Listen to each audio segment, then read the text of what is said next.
Welcome to this video. Today we're going to look at how to create 3D models using data from the Digimap service, this time using the software called ArcGIS Online from Esri. This is the third video in this series. This one follows on directly from the previous video in which we created a 3D model using ArcGIS Pro. And what we're going to do in this video is take that model created last time and publish it to ArcGIS Online. So the data that we're going to look at today is exactly the same as before. There's a variety of data sets that have all been downloaded from the Digimap service. The different ones are shown there. And I'll talk a little bit about these when we flip over to ArcGIS Pro. So if you haven't watched the previous video, now would be a good time to watch that. In the previous one, we created this 3D model that you can see on the screen here in ArcGIS Pro. In this 3D model, we've got a number of different data sets, so just to run through them quickly, we've got trees, which are displaying in a real sort of realistic size and shape. The tree data was downloaded from the National Tree Map data set from the Ordnance Survey collection of Digimap. The next thing we've got is the buildings. So this is the UK buildings data set from the Veris collection of Digimap. We also have another building data set in here, which is the BHA data set, or building height attribute data. This was downloaded from the Ordnance Survey collection of Digimap. So here you can see the same buildings are displaying, but they're just coloured all the same. The Verisk ones from the UK buildings data set, we're using those in this because the data there includes information on the age of the different buildings. So that's what all the colours mean on the screen there. We've also got some geology data, which we downloaded from the geology collection Digimap. So this is the 1 to 50,000 bedrock geology data. This is styled using the sort of standard colour scheme that British Geological Survey use. So that's that. And then finally, underneath the model, we've got aerial imagery from the aerial collection of Digimap. So that's these two data sets here. And then to actually create the terrain, we're using a ground surface data from the Ordnance Survey called OS Terrain 5. So OS Terrain 5 DTM is the data set that we're using to create the actual terrain model. So you'll see we've got our 3D model. We're looking at an area of Edinburgh. This is Edinburgh Castle and the area surrounding it, Princess Street Gardens and some of the buildings around that. So what we're going to do in this video today is take this model and publish it to ArcGIS Online. ArcGIS Online is Esri's online GIS platform, and you can take data from ArcGIS Pro, which is what we've got here, and publish it into ArcGIS Online, so it then becomes web enabled and people can interact with it through standard web browsers. So before we can publish this data into ArcGIS Online, we need to make a few changes. At the moment, the building data, some of the data sets we're looking at here, these are effectively 2D buildings that have been extruded to the height of each of the features. So as far as the data, the underlying data is concerned, the system only really understands these as being 2D features, and they've been extruded or extended vertically to the height, the relative height of each of these buildings. In order to display this in ArcGIS Online, we need to turn these into 3D features. So features that have walls and roofs, effectively, so that the system knows what they are and how to display them. So to do this, what we're going to do is we're going to first of all take out the data sets we don't need in our online visualization. So we're going to remove the building height attribute data set because we're not going to use that for this one. So we'll just remove that from here. Okay, and now we're going to remove the bedrock layer. So we'll just remove that. Okay, so we've now just got the data sets that we're interested in. Okay, so as I mentioned before, we need to now convert both of our trees and of our building data set into a format that ArcGIS Online can understand. So the first one we'll do will be our trees. So here we've got our tree features. In order to convert these, what we need to do is turn these into what the system sort of calls multi-patch features. So we're going to do that using the toolbox on the right hand side here, and there's a tool in here called Layer 3D to Feature Class. And you'll see here it says it'll export the layer into a multi-patch feature. So we'll just go through this. We'll choose our input features. So that's our trees, which are currently called main.points. We'll give our output data set a name. So we're just going to call this National Tree Map. And we'll just call it multi-patch so we know which one it is. And we'll run that tool. Now this won't take too long because it's quite a small point data set, so it's fairly simple, fairly small. And once it's finished, we'll get a success message showing at the bottom here. Okay, there we go. So we've now got a multi-patch feature. It's been added to our sort of contents panel on the left-hand side here. We can take out the old data set that we used to generate it, and you'll see once it redraws, it'll look exactly the same as before. It's just we've converted these tree features from extruded points into multi-patch features. So they've actually got 3 dimensions to them. Okay, so there's the trees coming in. Now we need to do the same thing with the buildings data set. So again, we go back to the geoprocessing panel, same tool, input features is our buildings data set, our UK buildings data set. We'll call this UK buildings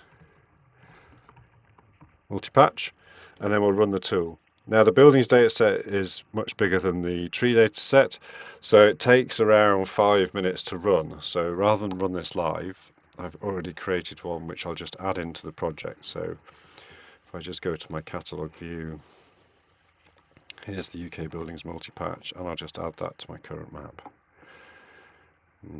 And I'm just going to remove the existing buildings one, the previous one. So this will regenerate, and as before, it'll look exactly the same as what we were looking at before, but this time it's pulling in the data from our 2 multi-patch features. So these are features with 3 dimensions. So they've got walls, ceilings, floors.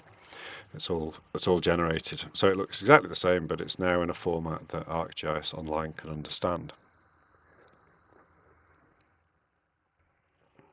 Now, just one other thing we're going to do before we publish this to ArcGIS Online is we're going to create a couple of bookmarks. So ArcGIS Online can then use these bookmarks to help display the map on screen. So I'm just going to create one that's an overview. So we'll go to the bookmarks part of the system, and we'll create a new bookmark. So this one we're going to call Overview.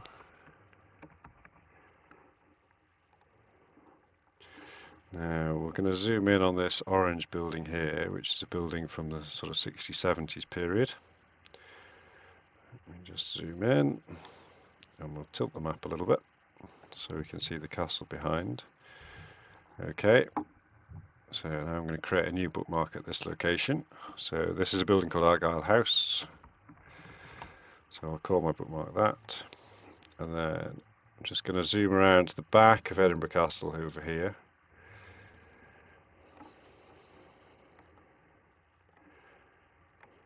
And create one in sort of Princess Street Gardens area, so we can see the castle.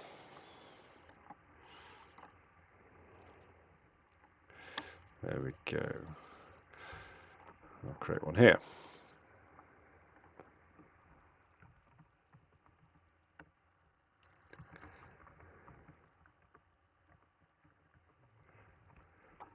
Okay, so we've got 3 bookmarks, and now with the bookmarks, once you've got bookmarks, they're a very handy way of just navigating to particular locations. So you can just use these to zoom around your map and jump back to the different locations.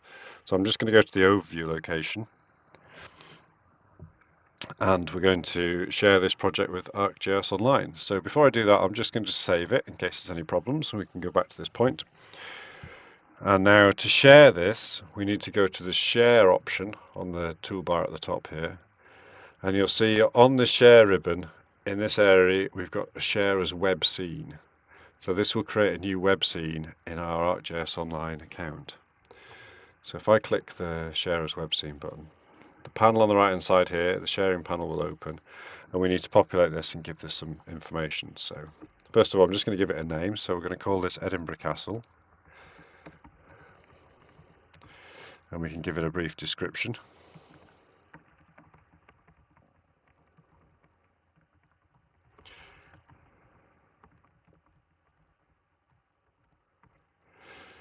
I'll put it in a folder that I've created for this called 3D Webinar. Okay, and then the next thing we need to do is go to the content section at the top here. And for any of the features where it says _WSL, we need to change a couple of settings. So you'll see there's various, this section is showing you what layers will be created in ArcGIS Online when this is published. So the WEL, these are elevation layers. WSL, these are scene layers, so web scene layers. And WTL, these are tile layers. So we don't need to worry about the elevation, so these are the OS Terrain 5 datasets. They'll just be published to ArcGIS Online, that's all fine. For these scene layers, you'll see it split them up into a couple of different areas. We've got one for the buildings and we've got one for the tree map. So we have a scene layer, which is the WSL bit, and then if we jump 2 down, you'll see it's also going to create what's known as a web feature layer. So that's the raw data that the scene layer will be built on. Now, we don't need to do that for this process, and creating 2 separate feature layers in ArcGIS Online takes longer, and it also uses up more credits in ArcGIS Online. So what we can do is right-click on these web scene layers, choose the Configure Web Layer Properties option, and then here we can untick the option that says it's going to create a layer type feature. So if we do that and then go back, now when we hover this, instead of it being created as a feature layer, you'll see it's going to be created as a scene layer package. And that'll just be created on this machine that I'm running this on, and then it'll be uploaded into ArcGIS Online. It's just a more efficient way of doing it, and it's a quicker process as well. So I'm going to do the same with the second web feature layer, web scene layer that's going to be created. Untick feature, and then go back and just check that that now is also going to be a scene layer package. Okay, so happy with that. The next step is to press the Analyze button, and this will go through and just check all the settings. It's all going to work when it's uploaded into ArcGIS Online. If you get errors or warnings at this point, you will need to do something about them. You can't publish to ArcGIS Online if you have any errors, so this will be shown with the red sort of no entry cross symbol. Warnings can be ignored sometimes, depends on what they are. You might get some information in the panel that explains what the problem is. So you see we've got no issues at this point.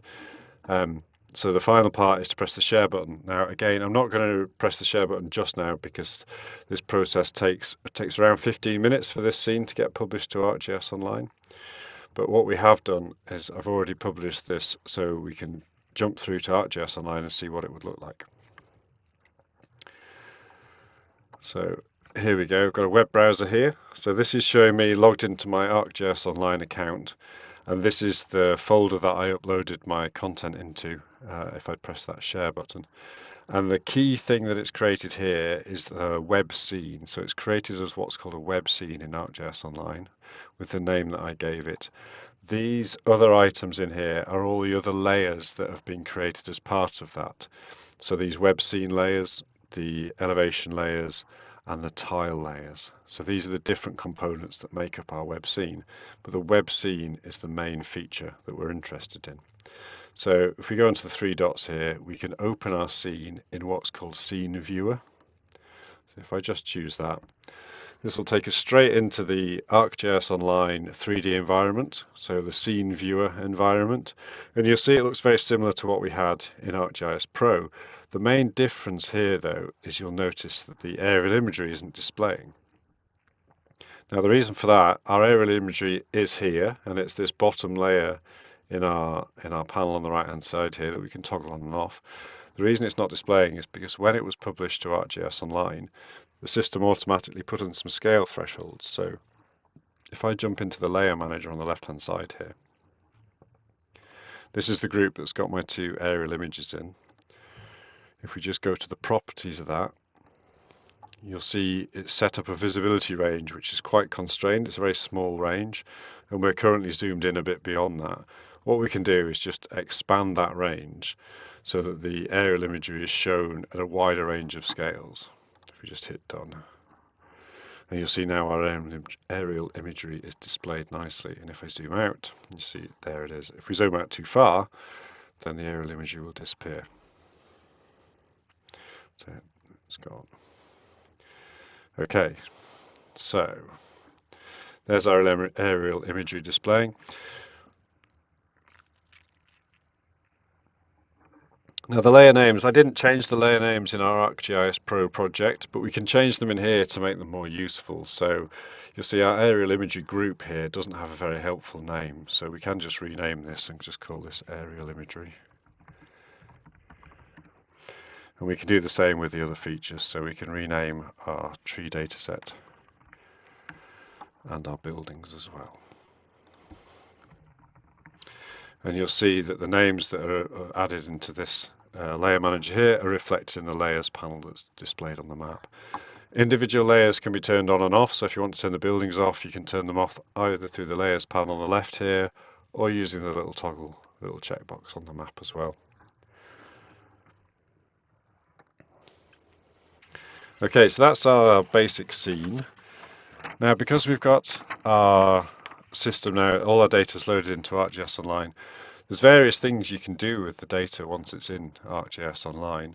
So, for example, we've got all of our attributes that are displayed when you click on one of the features. So the building features here, it's got a number of different attributes displayed. Quite a lot of these aren't particularly helpful. So we could actually configure the pop-ups just to show the information that we're interested in. So configuring pop-ups is done through the three dots menu on the relevant layer, and you choose layer properties and then the top option here, configure pop-ups.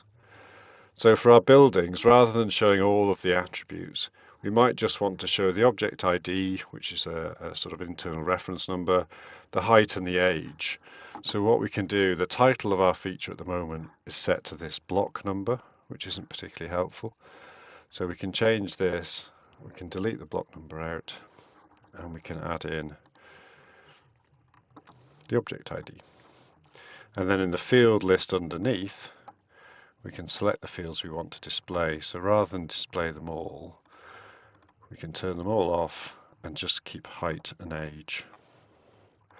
So now when you click on a feature, you'll just get the attributes displaying in the pop-up that are relevant that you've chosen. So she's done.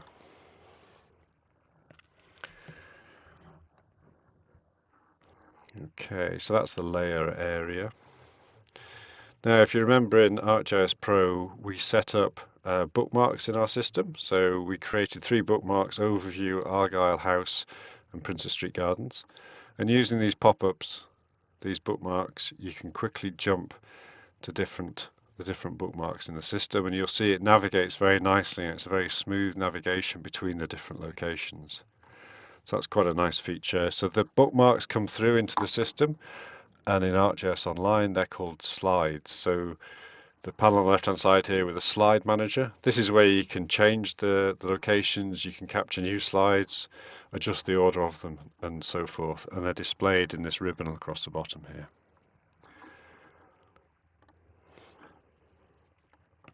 Another really nice feature of ArcGIS Online in the scene viewer is the daylight area on the right-hand side here. So using this sun icon, you can get the system to automatically generate shadows based on the current time and date.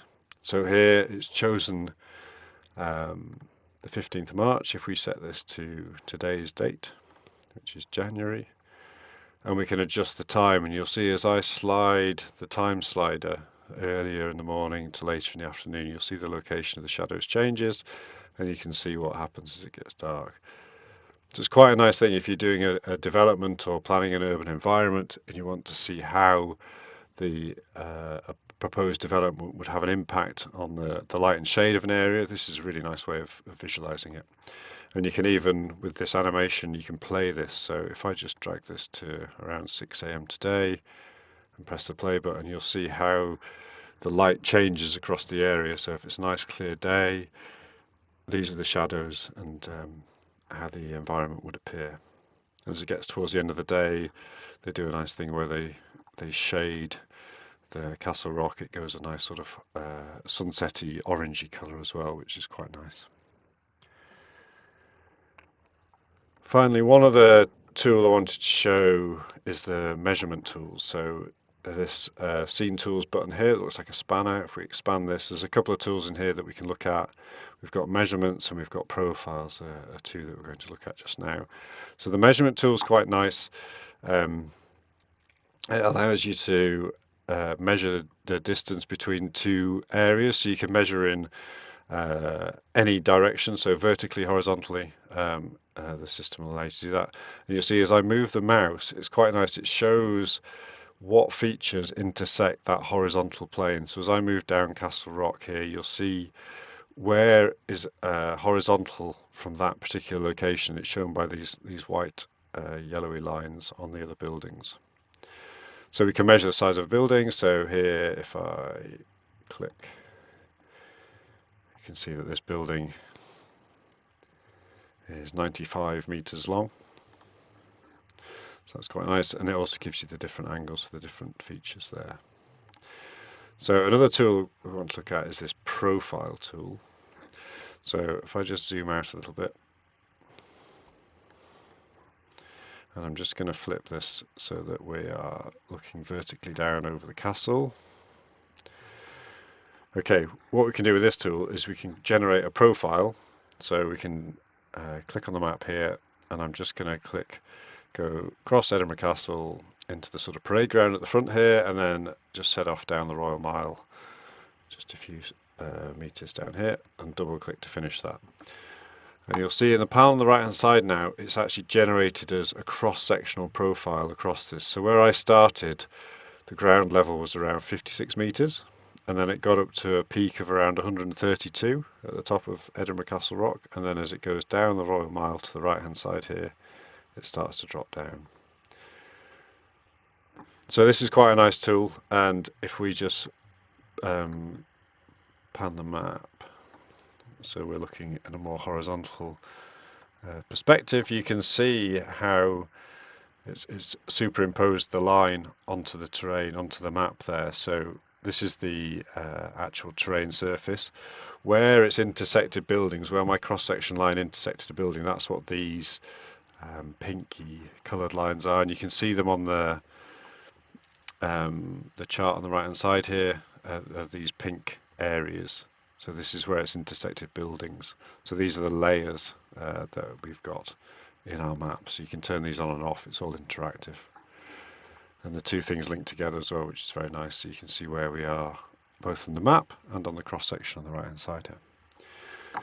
So there we go. There's our quick demonstration of publishing data from ArcGIS Pro to ArcGIS Online using our 3D data downloaded from Digimap. I hope that's been useful, and look forward to seeing you on another webinar soon.